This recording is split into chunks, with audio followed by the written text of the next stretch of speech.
I'll never forget the look on Karen's face the moment she tried to hand me an eviction notice for my own home. I'm talking about the same house I'd poured my life savings into, the same property I owned free and clear. And there she stood, HOA president, self-proclaimed queen of the neighborhood, informing me that I had 30 days to leave or she'd initiate foreclosure. Foreclosure on a property that I, a 50-year-old father of 2 grown kids, had bought years before she even set foot on this street. In that single, surreal moment, I realized 2 things. 1, Karen was far more dangerous than I'd ever given her credit for. And 2, she had absolutely no clue that the very home she was renting belonged to me. When the dust settled, there would be only one of us left in this neighborhood, and I damn well knew it wasn't going to be her. Before diving into this wild HOA showdown, could I ask you for a small favor? If you're enjoying outrageous tales like these, please subscribe to the channel, hit that like button, and comment with the city you're watching from. It really helps more folks find these stories. My name is Samuel Bridges, and I'm 50 years old. A few months ago, I went through a divorce that left me questioning the direction of my entire life. I'd always pictured myself aging comfortably in the suburban home I shared with my ex-wife, traveling occasionally, maybe picking up golf. But life seldom unfolds the way we expect. After the paperwork was signed, and my adult kids had each moved on to pursue their own lives, I found myself scrolling through real estate listings late at night. I craved something quieter, somewhere I could get a bit of peace while I tried to piece my life back together. That's when I found an attractive listing in a gated community. The houses looked like they'd popped right out of a glossy magazine, uniformly painted, pristine lawns, wide, clean streets. The realtor boasted about the well-run HOA that kept everything in tip-top shape. Nothing wrong with a few rules, I told myself. I'd heard the horror stories, sure, but how bad could it really be? So I bought the place, eager to start my next chapter. The day I drove through those gates with a moving van, I was struck by how orderly everything appeared. The lawns manicured like sculptures, the mailboxes lined up with geometric precision, the absence of any loose trash or messy yards. It felt safe, neat, controlled, maybe just what I needed after the chaos of divorce. I had no clue that behind the facade of uniform exteriors lurked an HOA president who regarded the community like her personal fiefdom. On my first official morning in the neighborhood, I woke up early, excited to make a fresh pot of coffee and survey my new domain. I stepped outside, still in my slippers, to grab the newspaper. Before I could set foot back indoors, I heard someone clearing their throat. That was my first face-to-face with Karen. She stood at the edge of my driveway, arms folded tightly, wearing a pastel cardigan despite the warm weather. Her eyes traveled the full length of my driveway, my front yard, and right up to the window shutters, like she was searching for cracks in a facade. "You're the new homeowner," she stated rather than asked. "Welcome. I'm Karen, president of our HOA." "Morning," I replied, trying to sound cheerful. "I'm Sam. Good to meet you." Her gaze flicked down to my slippers, then up to my still bedraggled hair. "We maintain high standards here," she continued. "I trust you've read our rules about lawn care, porch decorations, and trash schedules." I had read some of the documents. Honestly, I'd skimmed them. "Of course," I said, trying to mask my uncertainty. "I'm planning to keep everything nice and tidy." Karen's lips curved in a tight, humorless smile. "We appreciate that. Too many new owners come in thinking they can do whatever they want. Just remember, we like order around here. It keeps property values high and trouble low." "Sounds good," I said, nodding. "I'm all for keeping the neighborhood looking great." She gave a curt nod, took one last measuring glance at the height of my grass, then turned and strode off. I shrugged it off at the time.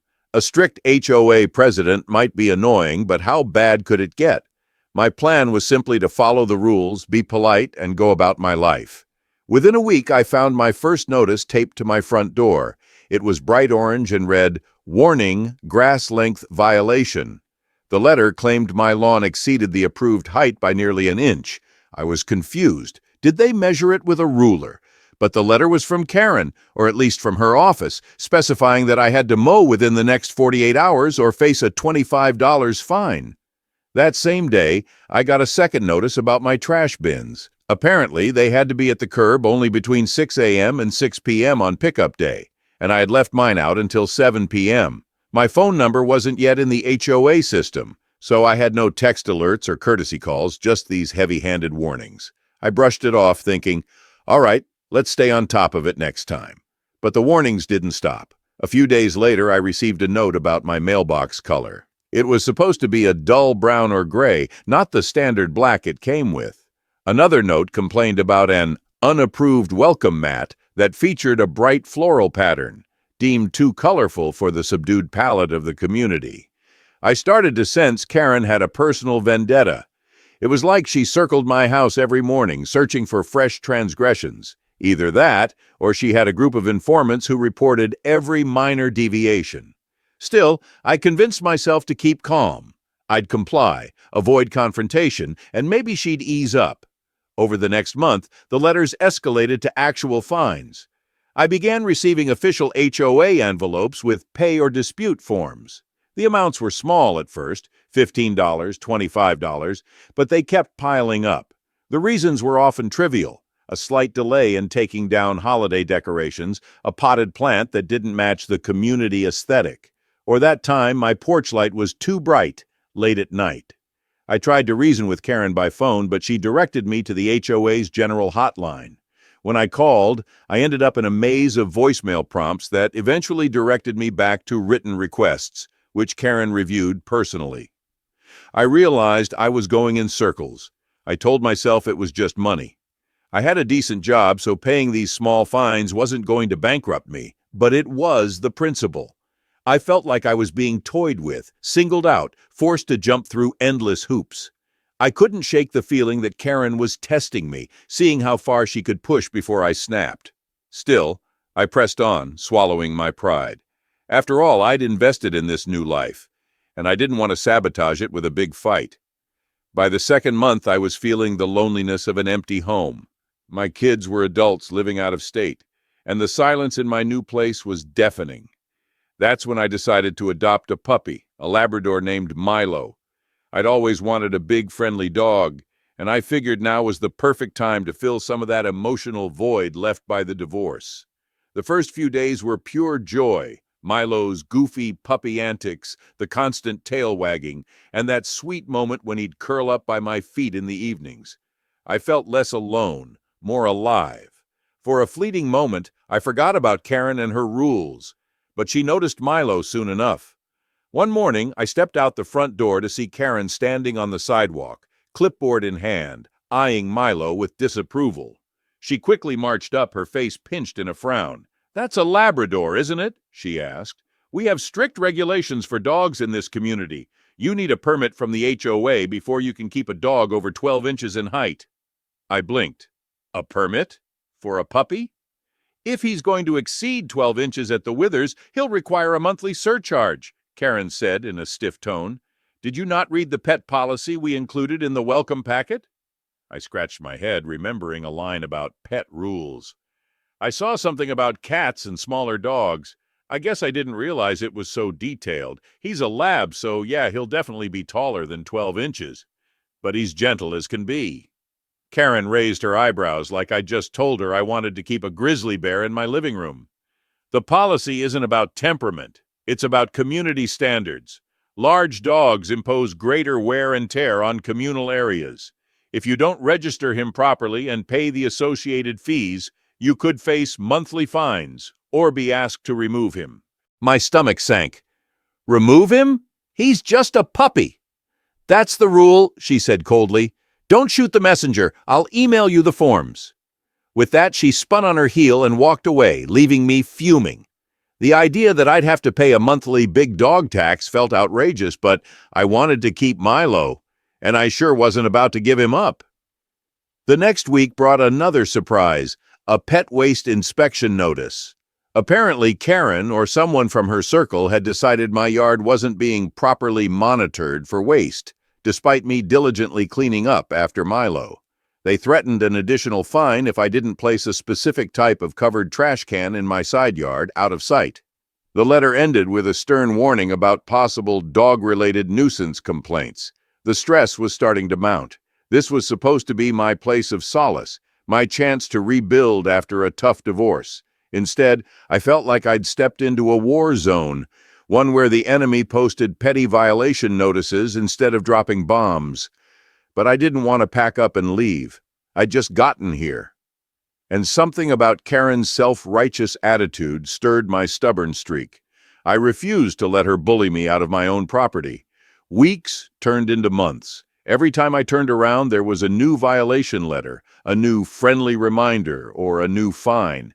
My mailbox was so stuffed with HOA notices that I started dreading walking outside.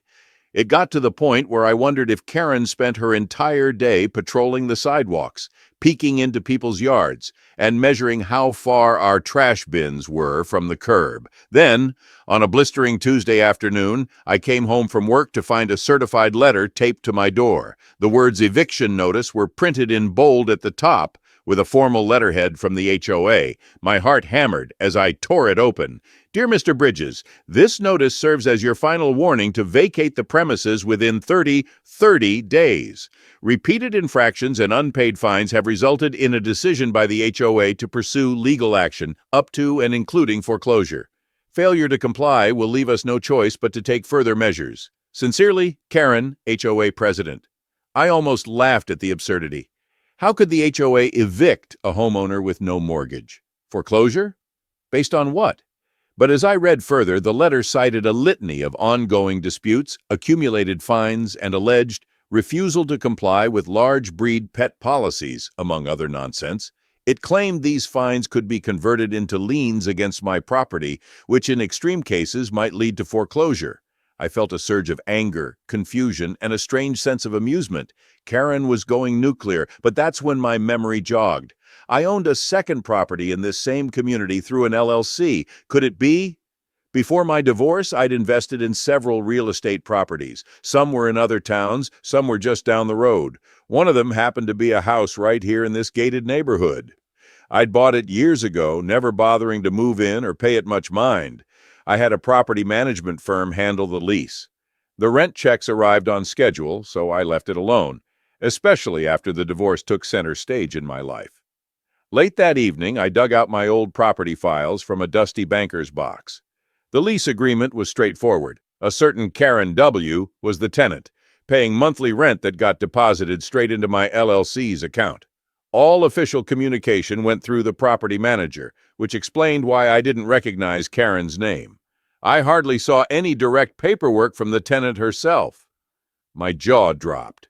It was the same Karen. The HOA president who'd been hounding me day and night was, in fact, renting from me. She had no clue that the man she wanted to evict down the street actually held her lease. The irony was so thick I could taste it. For a second, I sat there in stunned silence. Then the corners of my mouth curved into a grin. All that stress, all those fines, and now an eviction notice. The tables were about to turn in a spectacular way. I spent that night crafting a formal response to Karen's eviction letter. But this wasn't just a casual note telling her she was off base. I penned a polite but pointed rejection, stating that her claims were baseless, that I was fully paid on any legitimate fines, and that I challenged the legality of any foreclosure attempts. Then I attached a second document, a notice to vacate the property she occupied, which I owned. Dear Karen, I have received your eviction notice. Your threats of foreclosure are unenforceable, as I own my home outright and have complied with all legitimate regulations. However, I recently discovered that you are the current tenant in one of my rental properties in this community. I didn't finish. No, I wanted to see her face when she realized she'd tried to evict the man who actually owned her home. That day, I strolled over to Karen's house, which looked as immaculate as any other in the neighborhood. Same tidy lawn, same rigid adherence to the HOA's bland color scheme. There she was, on the front porch, scanning a clipboard, probably about to unleash a new wave of fines. She spotted me approaching and set her clipboard down. "Samuel," she said, her voice dripping with condescension, "if this is about the eviction notice, you'll have to submit all disputes in writing. The board has made its decision." I took a deep breath to steady myself. "Funny you mention that," I replied, handing her my sealed letter. "Consider this my notice. To you." She frowned, tearing open the envelope. I watched her eyes dart across the page. Shock spread over her features as she grasped the meaning. "A notice. To vacate?" she said, her tone hushed with disbelief. "This must be some mistake." "No mistake," I said. "You've been renting from my LLC for years. You never realized I was the owner because all checks went through a management firm. But your signature is right there on the lease." Her mouth opened and closed soundlessly. For a split second, she looked vulnerable, like someone who'd just discovered the ground beneath her feet was made of quicksand. But her pride wouldn't let her stay that way for long. She balled up the letter in her fist. "You can't evict me," she hissed. "I'm the HOA president. I enforce the rules here." I shook my head. "You might enforce HOA bylaws, but you don't override landlord-tenant law. Your lease says I can terminate it for cause, and I think trying to illegally evict your landlord qualifies as cause." She glared at me, face reddening. "I'll take this up with the HOA board. They'll see how ridiculous you're being." "It's not HOA business," I corrected, still calm. "This is a private matter between landlord and tenant. You wanted me out of my own house. Now you're the one who has 30 days to leave." Tears of anger, maybe humiliation, shimmered in her eyes, but she pivoted and stormed back inside, slamming the door so hard it rattled the porch steps. I stood there for a moment, exhaling a breath I hadn't realized I was holding. The power dynamic had just flipped, and I had a feeling Karen wouldn't accept it without a fight. In the days following, I received a flurry of emails from the HOA. They accused me of unlawful retaliation, abusing tenant rights, and engaging in intimidation tactics. The emails always ended with bold warnings about how the board would pursue all legal avenues if I didn't drop the eviction. Then, one afternoon, the police knocked on my door. They said Karen had filed a complaint, claiming I was threatening her and trying to force her out through unlawful means. I invited the officers in, showed them the eviction notice she served me, plus all the relevant documents about my ownership of her home. They skimmed through everything, exchanged a glance, and sighed. One officer shook his head. "We see this a lot. HOA disputes gone wild. Looks like you're in the clear from a legal standpoint." They apologized for the trouble and left. I later found out they'd gone straight to Karen's place afterward. Whether they gave her a stern talking to, I never learned, but at least they didn't come back. In the following weeks, Karen tried every tactic imaginable to cling to power. She began issuing me daily fines for the most ridiculous reasons. Alleged noise complaints when I was literally sleeping, claims that Milo's dog tag wasn't visibly displayed, and even a letter about how my window blinds were the wrong shade of beige. I either ignored them or politely challenged them in writing. Legally, none of these attempts stood a chance in an actual court. It was all smoke and mirrors, a frantic effort to intimidate me into backing down. But I held firm, paying only the monthly large dog fee because I had agreed to that, though I planned to challenge it once Karen was out of the picture. Meanwhile, her 30-day notice crept closer. Every time I passed her house, I'd see the curtains twitch, like she was watching me from behind them. On a couple of occasions, I spotted an unfamiliar car in her driveway. Maybe she was meeting with someone for legal advice. Still, no official lawsuit or court summons arrived at my door. The threat of foreclosure on my home vanished like smoke once she realized I had discovered her own vulnerability. I kept expecting her to gather her dignity, accept the inevitable, and move out quietly. But something told me Karen would never leave without one last display of theatrics. Early on a Monday morning, exactly 30 days after I served my notice, a county sheriff's deputy arrived. He parked across from Karen's house, got out, and straightened his uniform before walking up her driveway. I stood on my porch, pretending to be busy with some paperwork, but really I was watching every move. The deputy knocked. Karen opened the door a crack, then stepped outside with an air of defiance. I couldn't hear the entire conversation, but the deputy's tone was calm, measured, and final. He handed her some documents, likely the official eviction order. Karen's voice rose, her words carrying on the still morning air. "You don't understand. I'm the HOA president. This is my neighborhood. He can't just—" She trailed off, eyes darting over to me. Our gazes locked. I saw fury and disbelief in her expression, maybe even betrayal. Finally, she snatched the papers from the deputy's hands, stormed back inside, and slammed the door. The deputy waited patiently, arms crossed. Over the next hour, I pretended to tidy up my front yard, glancing occasionally in Karen's direction. Eventually, she re-emerged, dragging suitcases and boxes, her knuckles white around the handles. She kept her head bowed, refusing to look at me. The deputy hovered nearby, prepared to enforce the order if she resisted, but she didn't resist. After loading the last of her things into her car, she slammed the trunk shut. I expected her to shout some final threat or condemnation, but all she did was turn, fix me with a deathly glare, and mouth something I couldn't quite hear. Then she got in her car, started the engine, and rolled out of the driveway for the last time. I exhaled a long breath, relief washing over me. It was finally over. The HOA president, who had terrorized me with endless rules, fines, and even tried to evict me from my own home, was gone. And ironically, she had evicted herself in the process, never realizing until it was too late that I held the keys to her fate. And that, my friends, wraps up this unbelievable tale. If you haven't already, please remember to subscribe, like, and comment, because every Karen deserves to face justice in this world. Seriously, may they all meet their reckoning just like the one you've seen here.